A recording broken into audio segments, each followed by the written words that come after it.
আসসালামু আলাইকুম রহমতুল্লাহ। এই ক্লাসে আমরা শিখব বিভিন্ন ফুল ও ফলের আরবি নাম। আমাদের অনেক পছন্দের ফুল আছে, সেই ফুলগুলোকে আরবিতে কি বলা হয় সেটি আমাদের যেমন জানা দরকার। একই সাথে আমরা যেহেতু আরব দেশগুলোতে ফল বা বিভিন্ন ফ্রুটস আমাদের বিভিন্ন সময় কেনার প্রয়োজন হতে পারে, খাওয়ার প্রয়োজন হতে পারে, কোন ফলকে আরবিতে কি বলা হয় এটি অবশ্যই আমাদের জেনে রাখা দরকার। সেটি আরব দেশের জন্যই হোক কিংবা অন্য কোনো দেশের জন্যই হোক। আরবি ভাষায় ফুল এবং ফলের নামগুলো জানা আমাদের জন্য খুব জরুরি। আমরা প্রথমে ফুল সংক্রান্ত কতগুলো বাক্য শিখব, কিভাবে ফুলের নামগুলো দিয়ে আরবি বাক্য বানাতে হয় বা বাক্যে ফুলের নামটি ব্যবহার করতে হয়। তারপর ফুলের নামগুলোকে আরো কিছু ফুলের নাম আরবি নাম আমরা শিখে নিব। এরপর আমরা ফলের নামগুলোকে আরবিতে বাক্যে কিভাবে ব্যবহার করতে হয় সেটি শিখব এবং সবশেষে বাকি ফলগুলোর নাম, কতগুলো প্রয়োজনীয় ফলের নাম আরবিতে কি বলা হয় সেটি আমরা শিখে নিব।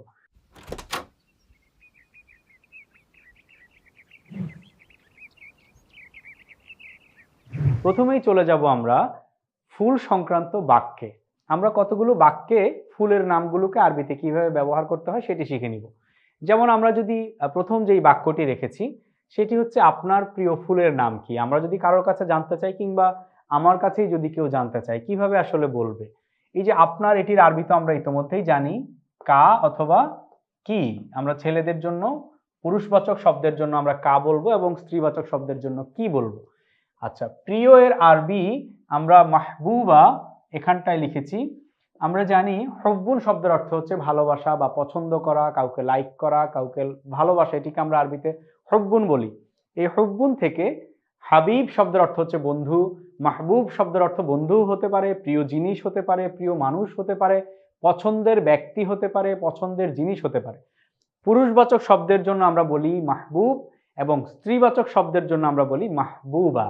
এই মাহবুবা শব্দের অর্থ প্রেয়সী হতে পারে, বান্ধবী হতে পারে, স্ত্রীকে মাহবুবা বলা যেতে পারে, পছন্দের ব্যক্তি স্ত্রী এরকম কেউ হতে পারে, পছন্দের কোনো জিনিস যেই শব্দটি আরবিতে স্ত্রীবাচক শব্দ হিসেবে রয়েছে সেটির বিশেষণ হিসেবে আমরা মাহবুবা শব্দটি ব্যবহার করতে পারি। এখানে ফুলের আরবি নামটি আমরা জেনে নেই। জাহরতুন শব্দের অর্থ হচ্ছে ফুল। আমরা এটি কালার কোড মেনটেন করেছি, সবুজ রং দিয়েছি আমরা ফুলের জন্য, তাহলে আমাদের যেন বুঝতে সুবিধা হয়। জাহরতুন শব্দের অর্থ ফুল। ফুলের এখানে আরবিটি রয়েছে এবং এখানে উচ্চারণ রয়েছে। জাহরতুন শব্দের অর্থ ফুল এবং জাহরতুন যেহেতু এটি একটি স্ত্রীবাচক শব্দ তাই আমরা এটির বিশেষণ হিসেবে নিয়েছি প্রিয় এর আরবি হিসেবে মাহবুবা। জাহরতুল মাহবুবা অর্থ হচ্ছে প্রিয় ফুল। আর ইসমুন শব্দের অর্থ নাম, মা শব্দের অর্থ হচ্ছে কি। তাহলে আমরা আপনার প্রিয় ফুলের নাম কি এটির আরবি কি পেয়েছি? মা ইসমু জাহরতিকাল মাহবুবা। মা ইসমু নাম কি, জাহরতিকাল মাহবুবা আপনার প্রিয় ফুলের। আচ্ছা, এখানে জাহরতি কাল বলেছি আমরা, এটি আমরা যদি কোনো মহিলাকে বা মেয়েকে প্রশ্ন করি তাহলে আমরা বলবো মা ইসমু জাহরতিকিল মাহবুবা। কা এবং কিতে পরিবর্তন আসবে, তবে জাহরতুন মাহবুবা একই রকম থাকবে। তাহলে মাহবুবা শব্দের অর্থ প্রিয়, জাহরতুন অর্থ ফুল, প্রিয় ফুল, জাহরতুন মাহবুবা। আচ্ছা, এরপর কোন ফুলটি আমার প্রিয়? সাধারণত অধিকাংশ ক্ষেত্রে আমরা যাকেই জিজ্ঞেস করব what is your favourite flower, যাকেই আমরা জিজ্ঞেস করবো যে প্রিয় ফুল কি, অধিকাংশেরই উত্তর হবে রোজ বা গোলাপ। এই গোলাপকে আরবিতে কি বলা হয়? ওয়ারদাতুন। আল ওয়ারদা অথবা ওয়ারদাতুন, ওয়ারদুন, যেভাবেই আমরা বলি না কেন, আল ওয়ারদাতু শব্দের অর্থ হচ্ছে গোলাপ ফুল। ওয়ারদাতুন বা আল ওয়ারদা অর্থ গোলাপ ফুল, আর সেখান থেকেই গোলাপি রঙের নাম হচ্ছে ওয়ারদিয়ুন বা ওয়ার্দ। এবার আমরা চলে যাব আমাদের প্রিয় ফুলের পর আমাদের গোলাপ ছাড়াও আরো অন্য কোনো প্রিয় ফুল থাকতে পারে, সেই ফুলের নামও আমাদের আরবিতে জানা দরকার। যেমন এখানটা আমরা আরেকটি বাক্য ব্যবহার করেছি, রজনীগন্ধা ফুলের গন্ধ মধুর। আচ্ছা, রজনীগন্ধা ফুলের আরবিটি আমরা আগে জেনে নিব। এটির আরবি হচ্ছে ইকলিলুল জাবাল। ইকলিলুল জাবাল, আমরা বাংলাটি লিখে দিয়েছি ইকলিলিল। এখানে লামে রস্বইকার দিয়েছি মূলত গ্রামারের কারণে, এখানে রস্যকার হবে। আমরা গ্রামারের ব্যাকরণগত নিয়মের কারণে এখানে ইকলিলিল দিয়েছি, তবে মূল শব্দটি হচ্ছে ইকলিলুল জাবাল। ইকলিলুল জাবাল শব্দের অর্থ হচ্ছে রজনীগন্ধা। তাহলে রজনীগন্ধা ফুলের গন্ধ বা ঘ্রাণ, শাম্মুন শব্দের অর্থ হচ্ছে ঘ্রাণ বা গন্ধ। শাম্মু ইকলিলিল জাবাল, রজনীগন্ধা ফুলের ঘ্রাণ অথবা রজনীগন্ধা ফুলের গন্ধ। রাইউন, এই রাইউন শব্দটির অর্থ আমরা চমৎকার নিতে পারি, মধুর নিতে পারি, সুন্দর নিতে পারি, অনেক অর্থ নেওয়া যেতে পারে। এখানে আমরা নিচ্ছি শাম্মু ইকলিলিল জাবাল রাইউন, অর্থাৎ অথবা মুমতিউন নিতে পারি, আমরা যে কোনো অর্থ নিতে পারি। রাইউন শব্দটি এখানে বেশি ভালোভাবে যাচ্ছে। রজনীগন্ধা ফুলের গন্ধ মধুর। আমাদের এইখানে সবচেয়ে মেইন ফোকাস হচ্ছে রজনীগন্ধা ফুলের আরবি নাম জানা, সেটি হচ্ছে ইকলিলুল জাবাল। আচ্ছা, তারপর আমরা আরেকটি ফুলের নাম জেনে নিব বাক্যের মধ্যে, সেটি হচ্ছে যেমন সূর্যমুখী ফুল, এটি খুবই কমন একটি ফুল, সানফ্লাওয়ার বলি আমরা। তো সূর্যমুখী ফুলের রং বেশ সুন্দর, রঙের আরবি হচ্ছে লাউনুন, আমরা এখানে আলাদা কালার কোড দিয়েছি। লাউনুন শব্দের অর্থ হচ্ছে রং। আর সূর্যমুখী ফুলের আরবিটা আমরা জেনে নেই। সূর্যমুখী ফুল আমরা জানি শামসুন শব্দের অর্থ হচ্ছে সূর্য, আর শামস অর্থ সূর্য। তাহলে শামসুন অর্থ যদি সূর্য হয়, তাহলে সূর্যমুখী ফুলের আরবি নাম কি? দাওয়ারুশ শামস। এই যে দাওয়ারুশ শামস, এটি আমাদের এখানে লেখা আছে, শব্দটি হচ্ছে দাওয়ারুশ শামস। আমরা ব্যাকরণগত নিয়মের কারণে বাক্যে ব্যবহার করেছি বলে এখানে লিখেছি দাওয়ারিশ শামস। তাহলে মূলত সূর্যমুখী ফুলের আরবি নাম হচ্ছে দাওয়ারুশ শামস, অর্থাৎ সূর্যমুখী ফুল। তাহলে সূর্যমুখী ফুলের রং বেশ সুন্দর, আরবিটি কি লিখবো? লাউনু দাওয়ারিশ শামস খিলাবুন। আমরা এখানে জামিলুন বা অন্য কিছু ব্যবহার করতে পারতাম, খিলাব শব্দটি ব্যবহার করেছি, এটি ফুলের রঙের সৌন্দর্য বোঝানোর জন্য যায়। লাউনু দাওয়ারিশ শামস, সূর্যমুখী ফুলের রং, খিলাবুন বেশ সুন্দর, অর্থাৎ এটি দেখতেও অনেক সুন্দর লাগে। সানফ্লাওয়ার আমাদের অনেকের কাছেই খুবই পছন্দের ফুলগুলোর একটি। আচ্ছা, তারপর আমরা চলে যাব, আমরা এই যে অনেক সময় দেখা যায় আমাদের ফুলের তোড়া কিনতে হয়, ফ্লাওয়ার বুকি কিনতে হয়, এই ফুলের তোড়ার আরবি নাম আমাদের জানা দরকার। আমরা যেহেতু অনেক ফুল আমরা পছন্দ করি, পাশাপাশি কাউকে গিফট করার জন্য ফুলের তোড়া আমাদের প্রয়োজন হয়, সংবর্ধনা জানানোর জন্য, অভিনন্দন জানানোর জন্য। এবার আমরা দেখে নিব, আমি একটি ফুলের তোড়া চাই। আচ্ছা, আমি চাই এর আরবিটি আমরা জানি উরিদু বা আই ওয়ান্ট। ইরাদাতুন শব্দের অর্থ হচ্ছে ইচ্ছা পোষণ করা বা কোনো কিছু চাওয়া, সেখান থেকে উরিদু শব্দের অর্থ হচ্ছে আই ওয়ান্ট বা আমি চাই। কি চাই? একটি ফুলের তোড়া। আচ্ছা, ফুলের আরবি নাম আমরা জানি জাহরাতুন এবং এর বহুবচন হচ্ছে জুহুরুন, অর্থাৎ ফুলের তোড়াতে তো অনেক ফুল থাকে, একটি নয় অনেক ফুল থাকে, অনেক ফুল মিলিয়ে আমরা একটি ফুলের তোড়া বানাই, সেজন্য আমরা এখানে বহুবচন ব্যবহার করেছি জুহুর। তাহলে আর তোড়ার আরবি হচ্ছে বা কতুন। ইংরেজিতে আমরা যেটিকে বুকি বলি, ফ্লাওয়ার বুকি, অর্থাৎ হচ্ছে ফুলের তোড়া, এই বুকি থেকেই আরবি শব্দটি হচ্ছে বা কতুন। আচ্ছা, অথবা আরবি শব্দ থেকেই ফুলের তোড়ার সেই বুকিটি ব্যবহার করা হয়, মিল রয়েছে দুটোর মধ্যে। বা কতুন শব্দের অর্থ হচ্ছে তোড়া। তাহলে উরিদু বা কতান লিজুহুর, একটি তোড়া চাই, তোড়াটি কিসের? ফুলের। বা কতন অর্থ উরিদু বা কতান, আই ওয়ান্ট এ বুকি, বা আমি একটি তোড়া চাই, কিসের? লিজুহুর, ফ্লাওয়ারের বা ফুলের। উরিদু বা কতান লিজুহুর, আমি একটি ফুলের তোড়া চাই। আচ্ছা, তারপর আমরা চলে যাব ফুলের নাম সংক্রান্ত আরো কিছু আরবি শব্দ, অর্থাৎ বিভিন্ন ফুলের আরবি নাম। আমরা তো এখানে প্রায় 3টি ফুলের আরবি নাম শিখেছি বাক্যের মধ্যে, এবং ফুলের তোড়ার আরবি নাম শিখেছি। এবার আমরা আলাদা আলাদা করে আরো কিছু ফুলের আরবি নাম শিখে নিব শব্দে শব্দে। প্রথমেই যে ফুলের নামটি আমরা শিখব সেটি হচ্ছে গন্ধরাজ। গন্ধরাজ খুবই জনপ্রিয় একটি ফুল আমাদের জন্য, আমাদের দেশে, এবং এটি বেশ জনপ্রিয়, আরব দেশেও রয়েছে। এই গন্ধরাজ ফুলটিকে ইয়াসমিন বলা হয়, যেটিকে ইংরেজিতে জেসমিন লেখে অনেক সময়। আবার আমরা জানি জুঁই ফুলকেও আরবিতে ইয়াসমিন লেখে। আরবরা জুঁই এবং গন্ধরাজ দুটো ফুলকেই ইয়াসমিন নামে নির্দেশ করে থাকে। আমরা ইয়াসমিন শব্দটির দ্বারা গন্ধরাজ কিংবা জুঁই দুটো ফুলের জন্যই এই শব্দটি ব্যবহার করতে পারবো। তাহলে ইয়াসমিন এটি খুবই কমন এবং সবচেয়ে বেশি পরিচিত একটি ফুলের নাম। ইয়াসমিন, আমাদের অনেক মেয়েদের নাম হয় ইয়াসমিন। তাহলে গন্ধরাজ ফুলের আরবি নাম কি? ইয়াসমিন, এটি আমরা মনে রাখবো। জেসমিন বা ইয়াসমিন, এটির আরবি অর্থ হচ্ছে গন্ধরাজ অথবা জুঁই। আচ্ছা, তারপরে জবা। জবা ফুলের ইংরেজিটা আমরা জানি, ইংরেজিটা কি? China rose. আচ্ছা, চায়না রোজ মানে হচ্ছে চাইনিজ গোলাপ, বা হচ্ছে আমরা যেটিকে জবা বলে থাকি। এই চায়না রোজের আরবি নামটি হচ্ছে আল ওয়ারদুসিনি। আমরা জানি গোলাপের আরবি কি? আমরা রোজ বা গোলাপের আরবি পড়েছি ওয়ারদাতুন অথবা ওয়ারদুন, সেইখান থেকে আল ওয়ারদুসিনি, অর্থাৎ চায়না। এই সিন মানে হচ্ছে চায়না, আমরা এখানটায় সিনের আর ইংরেজি হচ্ছে চায়না, আরবি হচ্ছে সদ ইয়া নুন। সিন, সিনের ইংরেজি হচ্ছে চায়না, বা চায়নাকে আরবিতে সিন লেখে সদ ইয়া নুন। সেখান থেকে আল ওয়ারদুসিনি, অর্থাৎ চায়না রোজ, যেটিকে আমরা বাংলায় জবা বলে থাকি, এটির আরবি হচ্ছে আল ওয়ারদুসিনি। তারপর আমরা চলে যাব পরবর্তী যেই ফুলটির নাম আমরা জানবো সেটি হচ্ছে পদ্ম ফুল। পদ্ম ফুলটিও আমাদের জন্য খুব পরিচিত এবং কমন একটি ফুল, ইংরেজিতে আমরা যেটাকে লোটাস বলে থাকি, আরবিতে এটি হচ্ছে লুতুস। আমরা এখানে আরবি অনেকগুলো শব্দ রয়েছে, সবচেয়ে সহজে মনে রাখার জন্য আমরা শব্দটির ইংরেজিকেই যেটি অ্যারাবাইজেশন হয়েছে, আরবিকরণ করা হয়েছে, সেই শব্দটিকে আমরা নিয়েছি, সেটা হচ্ছে লুতুস। এভাবে লোটাসটাকেই, যেটি আমরা ইংরেজিতে পদ্ম ফুল বলি, আরবিতে বলা হয় লুতুস। আচ্ছা, তারপর আমরা আরেকটি ফুলের নাম জানবো, সেটি হচ্ছে শাপলা। আমাদের বাংলাদেশে এটি সবচেয়ে বেশি পরিচিত, সবার কাছে খুবই পরিচিত, এবং শাপলা আমাদের জাতীয় ফুল। এই ফুলটির আরবি নাম কি এটি আমরা জানবো। শাপলার আরবি নাম হচ্ছে নাইলুফার। আমরা অনেক সময় দেখি বাংলাদেশে কিন্তু অনেক মেয়েদের নাম থাকে নীলুফার ইয়াসমিন, নীলুফার বা নাইলুফার ইয়াসমিন। আচ্ছা, এই নীলুফার ইয়াসমিন অর্থাৎ দুইটা ফুলের নামকে একত্র করে নাম রাখা হয়েছে। নাইলুফার শব্দের অর্থ হচ্ছে শাপলা, শাপলার আরবি হচ্ছে নীলুফার অথবা নাইলুফার। মূল শব্দটি নাইলুফার, আমরা বাংলা ভাষায় এটিকে নীলুফার লিখি। নাইলুফার বা নীলুফার যেটিই বলি হবে, এটি হচ্ছে শাপলার আরবি শব্দ। আর ইয়াসমিনটি হচ্ছে গন্ধরাজ বা জুঁইয়ের আরবি শব্দ।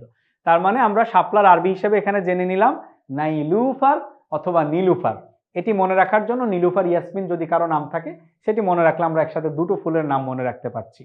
আচ্ছা, তারপর আমরা চলে যাব, ফুলের নাম জানা হলো আমাদের, এবার আমরা ফলের নাম জানবো। প্রথমে ফল সংক্রান্ত বাক্যগুলো আমরা জেনে নিব, কিভাবে বাক্যে আরবিতে ফলের নামগুলোকে ব্যবহার করা হয়, বা আমরা কিভাবে ব্যবহার করব, সেই অ্যাপ্লিকেশন বা প্রয়োগের মাধ্যমে আমরা কিছু ফলের নাম আরবিতে শিখে নিব। প্রথমেই আমরা চলে যাই, প্রথম যে বাক্যটি আমরা লিখেছি, বাংলাদেশে রাজশাহীর আম কিন্তু সবচেয়ে বেশি সুস্বাদু এবং সবচেয়ে বেশি মজার, এটি আমরা সবাই জানি। তো এই রাজশাহীর আম খুবই মজা, এটি যদি আমরা বলি, রাজশাহীর আরবি তো যেহেতু এটি একটি নাম, রাজশাহীর আরবি রাজশাহী থাকবে। আমাদের এখানে প্রয়োজন আম শব্দটির আরবি জানা। আমের ইংরেজি আমরা কি জানি? ম্যাঙ্গো। ম্যাঙ্গো শব্দের অর্থ হচ্ছে আম, এবং এই আরবিটিও সিমিলার, সেজন্য আমরা এখানে লিখেছি। মনে রাখা সবার জন্য সুবিধা হবে, ম্যাঙ্গো বা আমের আরবি হচ্ছে মানজু। মানজু শব্দের অর্থ মানগো বা ম্যাঙ্গো, এটির আরবি হচ্ছে মানজু। মানজু শব্দের অর্থ আম। মানজু রাজশাহী অর্থাৎ রাজশাহীর আম কেমন? খুবই সুস্বাদু বা খুবই মজা। শাহিউন শব্দের অর্থ হচ্ছে সুস্বাদু বা মজা। এখানে আরেকটি শব্দ রয়েছে লাজিজুন, আমি সেই শব্দটি এখানে বাংলায় লিখছি সবার মনে রাখার সুবিধার্থে। লাজিজুন শব্দের অর্থ কিন্তু সুস্বাদু বা মজার। আমরা এখানে মানজু রাজশাহী লাজিজুন জিদ্দান এটিও বলতে পারতাম, তবে আমরা আরেকটু ভালো শব্দ হিসেবে শাহিউন ব্যবহার করেছি। মানজু রাজশাহী শাহিউন জিদ্দান অর্থাৎ রাজশাহীর আম খুবই সুস্বাদু বা খুবই মজা। আচ্ছা, তারপরে আমরা চলে যাব আরেকটি ফলের নাম শিখব, সেটিকেও বাক্যে ব্যবহার করার মাধ্যমে। বাক্যটি কি? এই কমলাগুলো বেশ পাকা। আচ্ছা, এখানে এই এর আরবি তো আমরা জানি হাজা অথবা হাজিহি। যদি পুরুষবাচক শব্দের আগে আসে তাহলে আমরা হাজা বলি, আর স্ত্রীবাচক শব্দের আগে আসলে আমরা বলি হাজিহি। আচ্ছা, কমলাগুলো, সাধারণত কমলা একটি হলে আমরা একবচন ব্যবহার করতাম, আর যেহেতু এখানে একাধিক অনেক কমলাকে বোঝানো হচ্ছে, তাই আমরা বহুবচন ব্যবহার করেছি বুরতুকালাতু। বুরতুকল শব্দের অর্থ হচ্ছে কমলা, বুরতুকল অর্থ কমলা। যদি একটি কমলা হতো আমরা বলতাম বুরতুকল। এখানে যেহেতু অনেকগুলো কমলাকে বোঝানো হচ্ছে, তাই আমরা বহুবচন ব্যবহার করছি বুরতুকালাতু। আচ্ছা, তাহলে বাক্যটি কি? হাযিহিল বুরতুকালাতু, এই কমলাগুলো, হাযিহিল বুরতুকালাতু বেশ পাকা। নাদিজুন, নাদিজ শব্দের অর্থ হচ্ছে পাকা, একদম পরিপক্ক হয় বা পেকে একেবারে নরম হয়, সেটিকে আরবিতে বলা হয় নাদিজুন। তাহলে পুরুষবাচক শব্দের সাথে হলে আমরা বিশেষণ হিসেবে ব্যবহার করলে বলতাম নাদিজুন, কিন্তু যেহেতু এটি বুরতুকালাতু, এটি একটি স্ত্রীবাচক শব্দ, এটির অ্যাডজেক্টিভ বা বিশেষণ হিসেবে আমরা নাদিজুনের জায়গায় এটিও স্ত্রীবাচক শব্দ নিয়েছি নাদিজাতুন। আমরা জানি তার শব্দটি ব্যবহার করে পুরুষবাচক শব্দের জায়গায় শব্দটিকে স্ত্রীবাচক শব্দ বানানো হয়। হাযিহিল বুরতুকালাতু নাদিজাতুন, নাদিজাতুন, হাযিহিল বুরতুকালাতু নাদিজাতুন। নাদিজাতুন শব্দের অর্থ বেশ পাকা। আচ্ছা, একটি বাক্য আমরা শিখে নিলাম, এখানে কমলার আরবিটা আমরা শিখেছি বুরতুকল। তারপরের বাক্যে আমরা ডালিমের আরবি শিখে নিব। ডালিমের আরবি শেখার জন্য আমরা যে বাক্যটি লিখেছি, এই ডালিমটা রসে ভরপুর। সাধারণত ডালিম বা আনার যেটাকে আমরা বলি, এটিতে তো বেশ রস থাকে, রসালো হয়, এবং তখন এটি খেতে খুব স্বাদ লাগে। আচ্ছা, তাহলে আমরা এই বাক্যের আরবি নাম জানবো। হাজা শব্দটি এই এর আরবি হচ্ছে হাজা, যেটি আমরা ইতিপূর্বে আলোচনা করেছি। আর ডালিমের আরবি হচ্ছে রুম্মান। আমাদের কিন্তু অনেকের নাম রুম্মান রয়েছে, আমরা জানি বেশ অনেকেই উম্মে রুম্মান বা এমনি সাধারণত রুম্মান নাম রাখে। তো রুম্মান শব্দের অর্থ হচ্ছে ডালিম। হাজার রুম্মান, হাজার রুম্মান শব্দের অর্থ হচ্ছে এই ডালিমটা বা এই ডালিমটি। হাজার রুম্মান কি ভরপুর, পরিপূর্ণ। মামলুউন শব্দের অর্থ হচ্ছে পরিপূর্ণ বা ভরপুর। মামলুউন শব্দের অর্থ পরিপূর্ণ বা ভরপুর। হাজার রুম্মান মামলুউন, এই ডালিমটি পরিপূর্ণ। কিসে পরিপূর্ণ? আসির শব্দের অর্থ হচ্ছে জুস। আমরা জানি আসির শব্দের অর্থ হচ্ছে জুস বা রস। তাহলে বিল আসির অর্থাৎ জুসে বা রসে পরিপূর্ণ। হাজার রুম্মান মামলুউম বিল আসির, এই ডালিমটা রসে পরিপূর্ণ। হাজার রুম্মানু মামলুউন বিল আসির, এই ডালিমটা বা আনারটা রসে পরিপূর্ণ। তারপরে সবচেয়ে প্রিয় এবং সবচেয়ে পুষ্টিগুণ সমৃদ্ধ ফলের নাম কি, এবং আরব দেশে সবচেয়ে সবার পছন্দের এবং প্রিয় ফলের নাম কি, সেটা হচ্ছে খেজুর। খেজুরের আরবি আমরা জানবো। আমরা তো খেজুরের কিছু আরবি জানি। তামারুন অর্থ খেজুর, অনেকেই বলে তামার অথবা তমর বলে আরব দেশে। তমর বা তামার এটি অর্থ খেজুর, আমরা তো জানি। আমরা ভিন্ন একটি আরবি এখানে শিখছি। পাকা খেজুর, খেজুরটি যখন পাকা থাকে এবং নরম থাকে তখন সেটিকে আরবিতে বলা হয় রুতব। আর খেজুরটি যখন পাকা হওয়ার পর রোদে শুকানোর পরে শক্ত হয়ে যায়, ড্রাইড হয়, তখন সেটিকে বলা হয় তামার। আমরা যেটিকে তামার বলি এটি হচ্ছে ড্রাইড ডেটস বা হচ্ছে শুকনো খেজুর, বা এই যেটি পেকে যাওয়ার পর রোদে শুকানোর পরে যে খেজুরটা হয় সেটিকে বলে তামার। আর যেটি নরম থাকে মানে একেবারে রসালো থাকে আবার পেকে যাওয়ার পর সেটিকে বলা হয়, পাকা খেজুরটিকে বলা হয় রুতব। আচ্ছা, খেজুরের দাম কত টাকা? কতর আরবি আমরা জানি কাম, দামের আরবি আমরা সামানুন জানি অথবা সেয়রুন জানি। কাম সেয়রন লির রুতবি, কাম সেয়রন লির রুতবি অর্থাৎ খেজুরের দাম কত টাকা। আচ্ছা, টাকা এখানে আমরা বলিনি, ওই যে দামটা লিখেছি। কাম সেয়রন অর্থই কত টাকা বা দাম কত। কাম সেয়রন দাম কত, লির রুতবি খেজুরের। কাম সেয়রন লির রুতবি, খেজুরের দাম কত বা কত টাকা। আচ্ছা, তারপর ফল সংক্রান্ত আরেকটি বাক্যে আমরা এখানটায় খেজুরের দামটি জাস্ট বলে নিচ্ছি যে দাম বলতে হলে কিভাবে বলবো। প্রতি কেজির দাম 50 রিয়াল। শব্দটি 50 রিয়াল, সৌদিতে রিয়াল বলা হয়। প্রতি কেজির দাম 50 রিয়াল, এটি আমরা কিভাবে বলবো? 50-এর আরবি আমরা জানি খমসুন। খমসুন শব্দের অর্থ হচ্ছে 50। রিয়ালের আরবি তো রিয়াল, এবং কেজিকে ইংরেজিতে আমরা কি বলি? কিলোগ্রাম। এই কিলোগ্রামটাকে আরবিতেও কিন্তু কিলোজ্রাম লেখে, কিলোজ্রাম। গ্রামটিকে গইন দিয়ে না লিখে জিম দিয়ে লেখে জারাম, কিলোজারাম বা কিলোগ্রাম, এটিকে কিলোজ্রাম বলে। তো এই কিলোকে আমরা আরবিতে লিখেছি কিলো বা কিলু, এভাবে লিখেছি। কেজিকে আরবিতে কিলু বলা হয় বা কিলোগ্রাম বলা হয়। তাহলে প্রতি কেজি, প্রতির আরবি হচ্ছে কুল্লুন। লিকুল্লি অর্থ প্রতি কেজির জন্য, লিকুল্লি কিলো প্রতি কেজির দাম কত টাকা? খমসুনা রিয়ালান। খমসুন অর্থ 50, রিয়ালান অর্থ রিয়াল। লিকুল্লি কিলো প্রতি কেজির দাম খমসুনা রিয়ালান। খমসুনা রিয়ালান 50 রিয়াল। এটি যদি 40 রিয়াল হয় আমরা বলবো আরবাউনা রিয়ালান, যদি 60 রিয়াল হয় বলবো সিত্তুনা রিয়ালান, এভাবে বলবো। আচ্ছা, এবার আমরা আরো কিছু ফলের নাম আরবিতে জানবো শব্দে শব্দে। এতক্ষণ বাক্যে ব্যবহার সহ শিখেছি, এবার আমরা শব্দে শব্দে ফলগুলোর নাম আরবিতে জেনে নিব। প্রথম যে ফলটির নাম আরবিতে জানবো সেটি হচ্ছে পাকা খেজুর। আমরা ইতিপূর্বে ব্যবহার করেছি বাক্যে, আরেকবার জেনে নিচ্ছি। রুতব শব্দের অর্থ হচ্ছে পাকা খেজুর, আর শুকনো খেজুরকে বলা হয় তামারুন। আচ্ছা, তারপর আরেকটি যেটি শব্দের আরবি নাম জানবো আমরা আপেল। দৈনন্দিন আমরা রেগুলার যেই ফ্রুটটি সাধারণত খেয়ে থাকি, বলা হয়ে থাকে যে an apple in a day keeps a man away from doctor, আর কি এমন, বা কিপস ডক্টর অ্যাওয়ে। বিষয়টা হচ্ছে রেগুলার আপেল খেলে শরীর ভালো থাকে, সুস্থ থাকে। তো এই আপেলের আরবি কি? আপেলের আরবি হচ্ছে তুফাহুন। তুফাহুন শব্দের অর্থ হচ্ছে আপেল। আচ্ছা, তারপরে আমরা কমলার আরবি কিন্তু ইতিপূর্বে শিখেছি, সেটি হচ্ছে বুর্তুকল বা কমলা, অরেঞ্জ, মালটা, যেটি এটিকে আরবিতে বুর্তুকল বলে। পেয়ারা আরেকটি খুবই জনপ্রিয় ফল আমাদের দেশে। পেয়ারার আরবি হচ্ছে কুম্মাসার। কুম্মাসার শব্দের অর্থ হচ্ছে পেয়ারা। কুম্মাসার, কুম্মাসার আমরা মনে রাখবো, কুম্মাসার শব্দের অর্থ পেয়ারা। তারপরে এটি তো খুবই আমাদের অনেকেরই খুবই প্রিয় এবং অনেকের খুবই পছন্দের ফল, সেটির নাম হচ্ছে আঙ্গুর। আঙ্গুর তো আমরা সবাই পছন্দ করি খেতে, এবং আঙ্গুর খুব পুষ্টিগুণ সমৃদ্ধ ফল। আঙ্গুরের আরবি হচ্ছে আইনাবুন। আইনাবুন, আইন দিয়ে, আইন নুন বা। আইনাবুন শব্দের অর্থ আঙ্গুর। আইনাবুন শব্দের অর্থ আঙ্গুর। তারপরে ডুমুর, এটি আমাদের খুব বেশি জনপ্রিয় ফল বা না হলেও এটি যেহেতু পবিত্র কোরআনে এসেছে, সূরা ৩-এর নাম আপনারা জানেন, ওয়াত্তিনি ওয়াজ্জাইতুন, দুটো ফলের নাম আল্লাহ তাআলা মেনশন করেছেন পবিত্র কোরআনে সূরা ৩-এর মধ্যে। ওয়াত্তিনি ওয়াজ্জাইতুন, তিন এবং জাইতুনের নাম মেনশন করেছেন। তিন শব্দটির অর্থ হচ্ছে ডুমুর। এই যে ডুমুর আমাদের খুব বেশি জনপ্রিয় ফলের তালিকায় না থাকলেও এটি যেহেতু কোরআনে এসেছে, এর বেশ কিছু উপকারিতা রয়েছে। ডুমুরের আরবি হচ্ছে তিন, আমরা তিন মনে রাখলেই হবে। তিন শব্দের অর্থ হচ্ছে ডুমুর। তারপর যেটির আরবি আমরা জানবো সেটি হচ্ছে নারিকেল।